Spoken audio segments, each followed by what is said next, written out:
امریکہ اور ایران نے پھر ایک دوسرے پر میزائل چلا دیے۔ ہرمز کے قریب ایرانی میزائل فضائی دفاعی نظام کو نشانہ بنایا۔ امریکی عہدیدار پاسداران انقلاب کی چھوٹی کشتیوں پر بھی حملے کیے گئے۔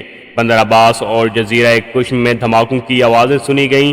ایران کا بھی بھرپور جوابی وار خطے میں امریکی اڈوں کو پھر سے نشانے پر رکھ لیا۔ کویت میں امریکی میزائل سسٹم پر سرپرائز حملہ کیا گیا۔ پاسداران انقلاب کویت میں امریکی ایئر بیس پر حملے میں 3 امریکی فوجی ہلاک ہوئے۔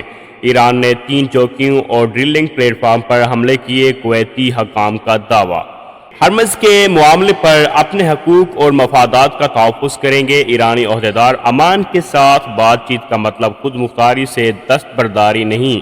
ایرانی عہدیدار کا دعویٰ، امان تعاون کرے یا نہ کرے صورتحال پہلے جیسی نہیں رہے گی۔ ایرانی عہدیدار کا دعویٰ، اس سے پہلے بھی امریکہ نے 9 ایرانی شہروں میں 140 اہداف کو نشانہ بنایا۔ کارروائی قبرص کے جہاز پر ایرانی حملے کے بعد کی گئی۔ امریکہ ترجمان دفتر خارجہ کا علاقائی کشیدگی میں اضافے پر گہری تشویش کا اظہار کیا گیا اور ٹرمپ کا ایران پر معاہدے کی خلاف ورزی کا الزام۔ ایران نے گزشتہ روز ایک معاہدے پر اتفاق کیا۔ ٹرمپ، ایران نے جوہری پروگرام سے متعلق سب کچھ ترک کر دیا تھا۔